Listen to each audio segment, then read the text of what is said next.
জুলে ৰিমে trophy, এই নামটো শুনি পাইছে? আহকচোন আজি জানো আমি জুলে ৰিমে ট্ৰফি কি হয়। সকলোকে পুনৰবাৰ নমস্কাৰ জনাই মই আপোনালোকৰ কাষত থিয় দিছোঁহি পুনৰ এটা নতুন কথা জনাবৰ বাবে। আজি আমি জানো আহকচোন জুলে ৰিমে ট্ৰফি কি হয়।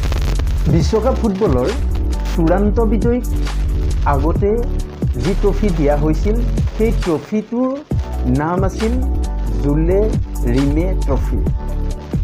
ইয়াৰ নামাকৰণ কিয় আহিছিল গম পায়নে? যে এই বিশ্বকাপ ফুটবল 1930 চনৰ পৰা আৰম্ভ হৈ আহিছিল।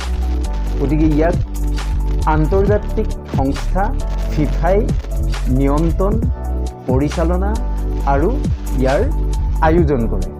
কিয় ৰখা হৈছিল এই ফুটবল ট্ৰফিটোৰ নাম জুলে ৰিমে ট্ৰফি? ইয়াৰ মূল কাৰণটো আছিল ফিফাৰ অধ্যক্ষ, প্ৰথম অৱস্থাৰ যি ফিফাৰ অধ্যক্ষ আছিল তেখেতৰ নামৰ অনুসৰি এই ট্ৰফিটোৰ নাম জুলে ৰিমে ট্ৰফি ৰখা হৈছিল, যিহেতু তেখেতৰ নাম আছিল জুলে ৰিমে।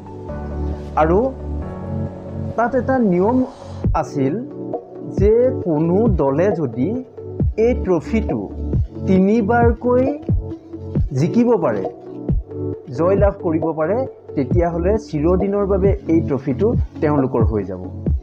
আৰু সেই সময়ত ব্ৰাজিল দলে 3বাৰকৈ জিকি তেওঁলোকে এই ট্ৰফিটো চিৰদিনৰ বাবে লাভ কৰিলে। আৰু 1970 চনৰ পৰা তৃতীয় নম্বৰবাৰ ব্ৰাজিল জিকিছিল 1970 চনত। আৰু 1970 চনৰ পৰা এই ট্ৰফিটোৰ পুনৰ নামাকৰণ কৰা হ'ল।